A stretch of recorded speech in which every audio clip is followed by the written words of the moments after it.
Hey, how's it going, folks? My name is McSalty, and today we're going to be talking about one of the most useful mechanics in Rocket League, double touches. In this video, I'll be giving you basic demonstrations of how double touches are most commonly executed. To better teach this concept, this video will include a complete training pack going by the name of Consistency that can currently be found on the featured page of the custom training packs in Rocket League. Check this video's description for the code if you'd like to follow along with me. I do quickly want to note that double touches are not something that anyone can just start practicing, as it is a higher level skill that requires background knowledge of quick aerials as well as comfortability with rotating your car in the air. I highly recommend that you first practice these skills before attempting to double touch, as it will most likely result in frustration. So let's get to it. Now, this training pack is not intended to be exclusively about double touches, but while going through it, I found that every shot can be taken as a double touch, and it appears to be a great way to practice shooting double touches consistently. So here it goes. The first shot in this training pack is pretty straightforward as just a basic shot. You're already in position for the shot and simply need to do a quick aerial to the ball to put it in. It is a borderline redirect, but a pretty simple one at that. However, to make a double touch, you will need a bit different approach. Because we are slightly far away from the back wall and will have no initial momentum, the shot would take a decent amount of boost to catch up to the rebound after the initial hit. 3 tips to keep in mind while taking this shot are, you'll need to immediately make a quick aerial to reach the ball, you should hit the ball below its center to give it a push up, and you should boost to the goal pretty quickly to make up for lost momentum. As far as hitting the ball at the right angle, this will just take practice. The second shot doesn't quite position you for the double touch, as the ball will hit the top right part of the wall. I found it necessary to drive slightly to the right before taking off with a quick aerial.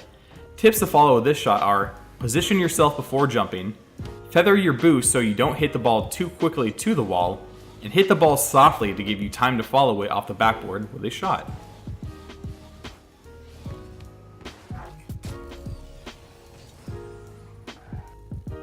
Shot number 3 actually provides a great pass, allowing you to set up a comfortable double touch off the backboard. By the time you hit the ball, your car will be high, you'll have good momentum already going, and you have a lot of space and time to follow up on the rebound. Tips for this shot are, you'll need to make an immediate quick aerial and boost yourself high to the ball. You should hit the ball below its center to give you time to catch up to it, and you'll want to feather your boost a lot to avoid reaching the ball too quickly.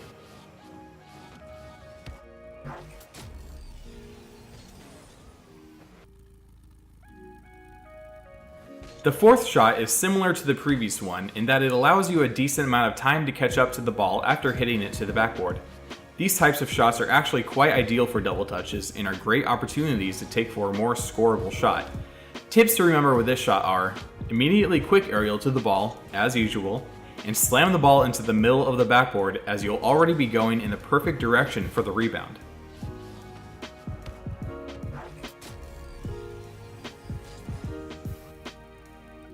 The fifth shot is among the easiest of the pack, but don't get used to it. It is also pretty similar to the previous 2 shots, except that you were closer to the back wall this time. My tips for this one are, aerial up pretty high, but also hit the ball below its center. You see a common theme yet? You should hit it pretty softly toward the wall, and you'll have to follow by boosting down pretty quickly, unless you happen to get the opportunity for a nutty angle, which is very possible with this shot.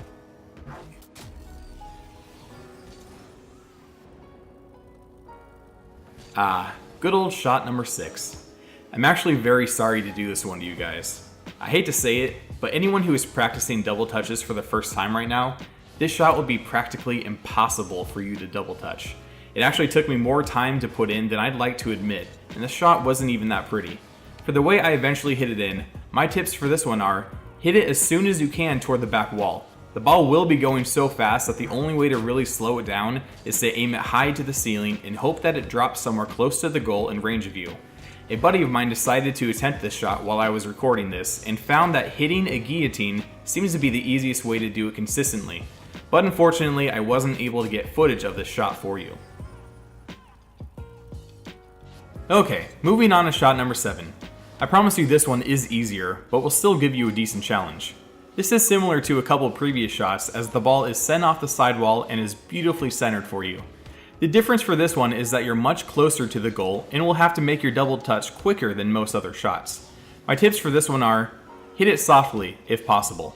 You'll want to take as much time as possible for your brain to register where the ball is going to bounce. Chances are, you'll still need a boost as soon as possible to catch up to the ball and tap it into the goal.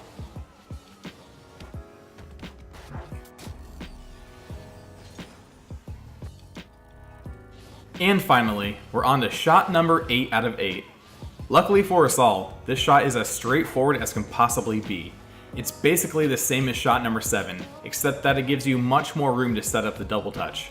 For this shot, you'll want to feather your boost and keep a good amount of room between you and the ball while it's traveling.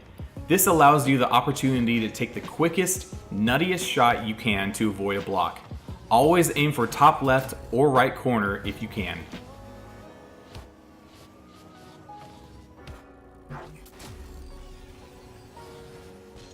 So there you have it. You have successfully completed 8 difficult, hard to defend double touch shots. Hopefully by now you're starting to get the swing of things and are about ready to begin attempting these shots in games. If not, then don't worry about it. At the very least, you now have some solid background knowledge to help you continue practicing this skill and begin your journey to being the best Rocket League player you can be. If you found this tutorial helpful, please remember to subscribe, as I do plan on releasing more tutorials like this in the future. Happy training!